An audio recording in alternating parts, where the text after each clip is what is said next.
I was 15 and a half. I go through driver's education. They show us this video about how important seatbelts are. And they tell this story. It was like prom night. You know, the couple goes. Somebody's wearing seatbelts. Somebody isn't. I guess the person that wasn't wearing a seatbelt went through the windshield. Good times. Whee! And then upon impact or whatever, like got internal bleeding. They had some bumps and bruises, but internal bleeding. That's what I remember. You talked earlier about how I tend to like grab on to little things you think are unnecessary. Internal bleeding. That's what I walked away with that day. You can feel okay, but you're bleeding inside? Huh? Terrified. So it kind of stuck to me. Well, it's driver's ed, so it's summertime. And oh, this is the perfect time. Oh, it's the perfect time. We had on my road, the road I grew up on, there was a bridge.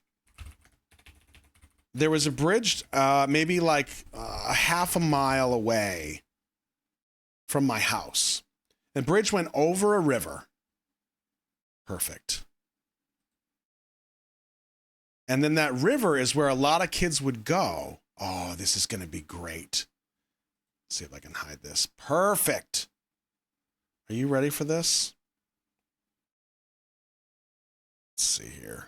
Oh, come on, screen. Don't fail me now. Yes.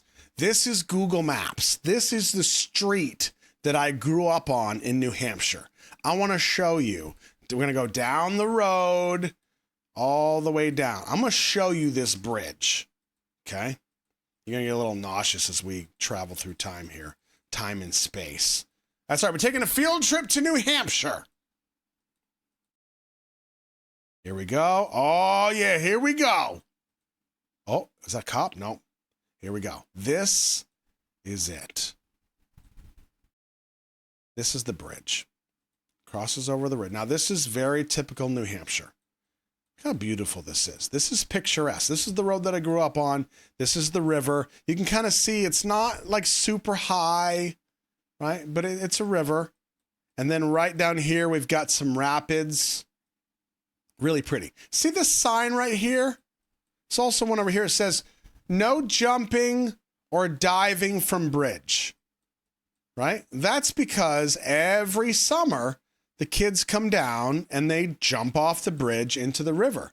It's not great. It's not great because, like, you see how it's not really that high? That's not a problem. What's a problem is, literally, as you look over the railing, there's rocks, boulders, and you've got maybe like a 5x5 spot where you can jump and not hit anything.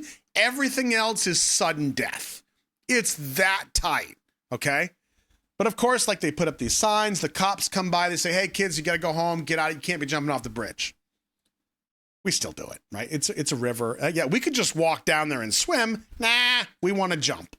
And not to mention, once you survive the jump, not that high, 12 feet maybe, 15 feet, you got to swim fast because otherwise you end up in the rapids, okay?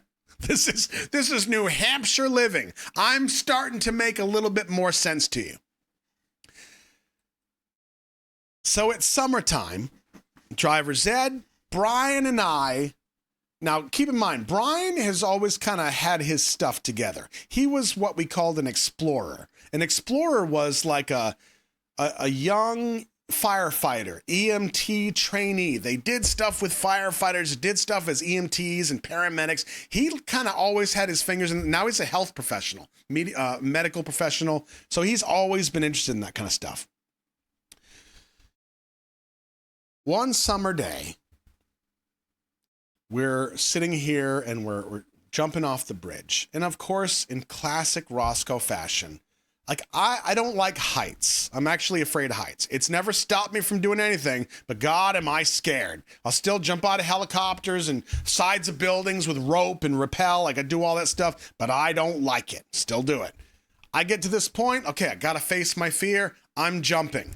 And I jump. Okay, I didn't die. Swim, swim, swim. And then I run up the side of the hill, and then I'm like, okay, I did it. I faced my fear. Okay, let's do it again. So now I do it again. Let me just make sure I got my placement right. Don't want to hit the rocks. Whee, psh, yay. I'm gonna swim off to the side, and then I run up the top. And of course, where do you think I'm going next? On top of the railing. So I stand up on the railing, and I'm like, whoa, face my fear. And I jump. Psh, yeah, I did it. This is great. And I start to feel that adrenaline. A whole junkie. So I swim off to the side. Yeah. Now, by this time, Brian is down in the water, like knee high, standing on a giant boulder. And he's just hanging out. It's summertime. We're just in the water having fun. And I'm like, yeah. So I run all the way around Brian. I come back up to the top and I go, bro, you ready? And he's like, what are you going to do now? I said, just wait. Just make sure you're watching. This is how every good story takes a twist. I go over here to this side of the bridge and I yell, are you watching? He's like, yup, in a very sarcastic tone because he's like, I always got to watch this kid. He's such a pain in my ass. All right, here I go. And I give it the look to the right, no cars. Look to the left, no cars. And I run full speed, my giant calves. I head first dive over the railing and do a front flip over the rail. I'm totally not kidding. Front flip over the railing, continue to rotate to where I go all the way around and I land, bam, belly flop in the water. I didn't hit any rocks, thankfully. However, I did take like a 15-foot front flip belly flop into the water, okay? It knocked the wind out of me, and all I could feel was this pressure right down my torso. So I swim off, bro. When I came up for air, all I could hear, it wasn't my heartbeat, it wasn't my breathing, because I couldn't breathe. It was Brian laughing. And I'm like, I can't breathe, I can't breathe, I can't breathe. And I'm struggling to get to the shore.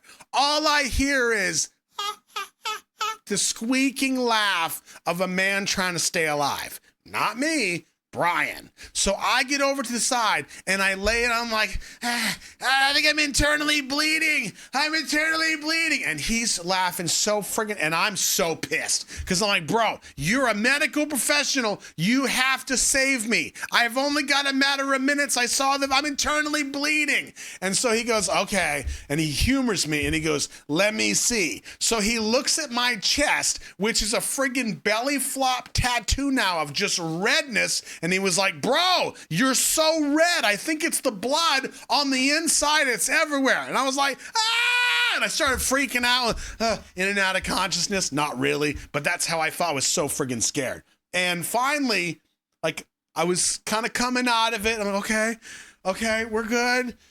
Okay, I can breathe again. Okay, bro, I think I'm internally bleeding. I can feel it. I feel like I can feel the blood everywhere. It's warm. It's warm. And he just let me sit there and die.